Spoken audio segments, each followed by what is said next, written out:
Старата част на града, така нареченият Варош, е уникална, защото такава стара махала е запазена само единствено във Воден от всички градове в днешна Северна Гърция. Самото име Варош, което е с български произход, е показателно за това какво население е живеело във Воден през средновековието и какво население продължава да живее тук и днес. В разговорите си с местни хора, те признаваха, че градът е бил един от най-богатите някога в Македония, но след включването му в гръцката държава през 1912 година е западнал изключително бързо. Местното население е било едно от най-проспериращите в Македония, но тъй като е било с български характер, гърците са го принудили или да се изсели, или да се признае за гръцко.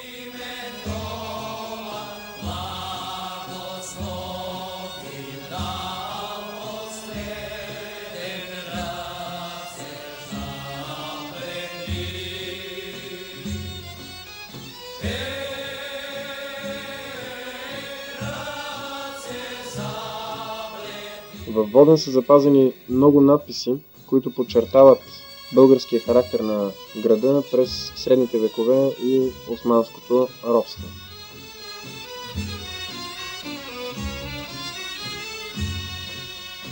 На няколко надгробни надписи, като надгробният надпис на владиката Иеротей, е отбелязано, че той е владика на Воден. Въпреки че днешното гръцко име на Воден, Едеса, отрича всякакво българско присъствие по тези места, някогашните гърци, които са живеели и са били малцинство, очевидно са били наясно с реалностите през 19 и началото на 20 век.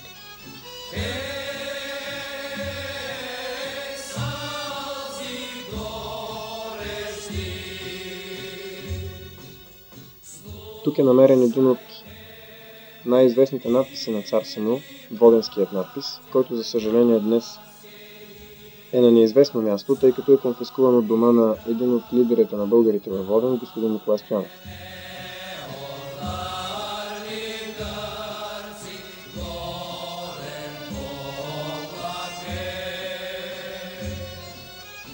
През есента на 1943 г. във Воден се създава военното подразделение Български доброволци.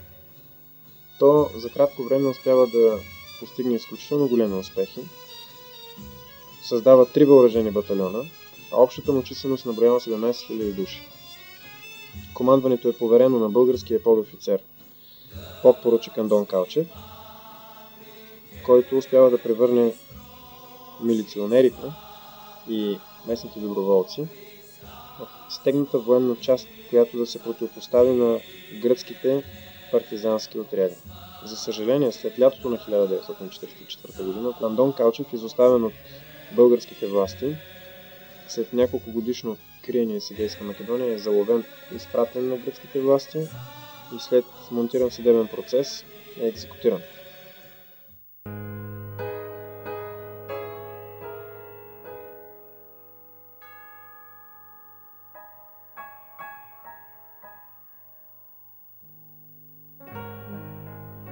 Из цяла Македония, из цяла Егейска Македония са разпръснати по различни места надписи Македония Ине или Ники, което означава Македония е гръцка. Освен тях се срещат и още по-крайни надписи, като смърт на българите, смърт на славяните, вън българите и славяните от Македония. Тези надписи показват красноречиво отношението на част от гръцкото общество към българското малцинство в Егейска Македония, което продължава да бъде непризнато.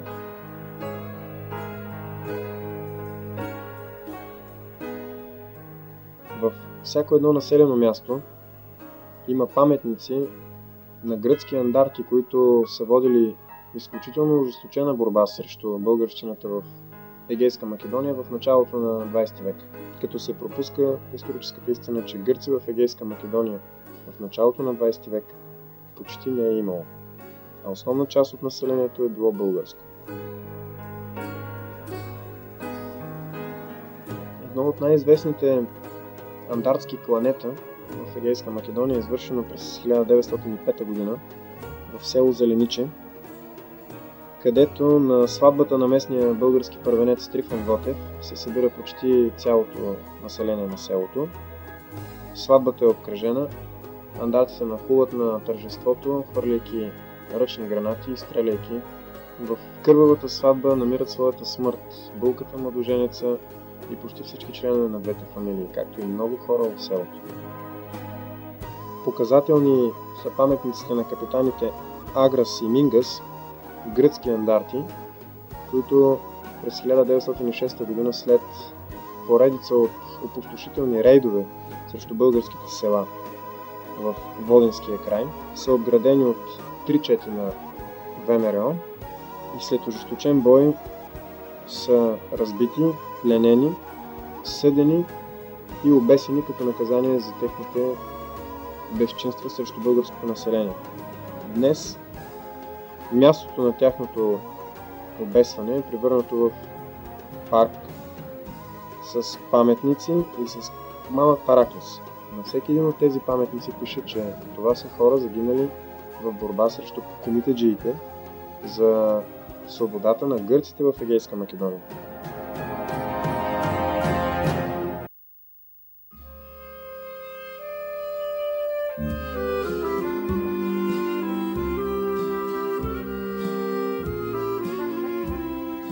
Островското езеро се намира в централния дял на Западна Егейска Македония, едно от най-хубавите македонски езера, което е получило своето име от един малък полуостров, който при пълноводие на езерото се превръща в остров в северната част на езерото, близо до едноименното село Острово.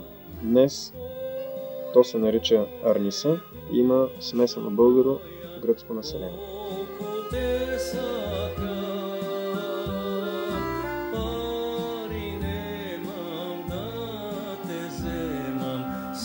На островчето Свети Ехил, намиращо се в малкото Преспанско езеро, се намира една от най-впечатляващите базилики, намиращи се на Балканския полуостров. Църквата Свети Ехил, която днес е полуразрушена, по своя план наподобява голямата базилика в Плиска и базиликата Света София в Охрид.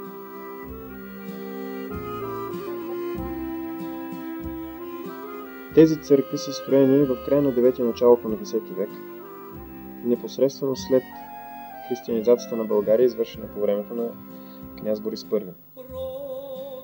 Църквата Свети Ехил носи името си от Свети Ехил, чието мощи са приотени от нея, след като цар Самуил завзема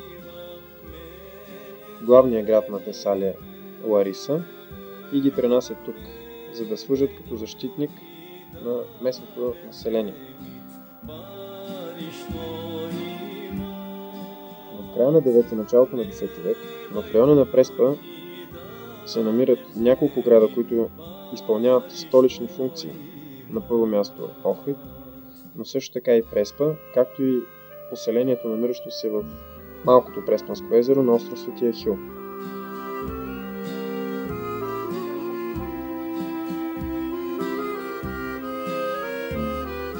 Намерен е гробът на Самуил и може би на неговия син Гаврил Радомир. Днес останките на българския цар се намират в Атинския археологически институт, а за мястото на неговото погребение напомня един скромен надпис на английски и гръцки, в който се казва, че тази църква е издигната от българския цар Самуил и че тук се е намирал неговия гроб. Слугувам теб да те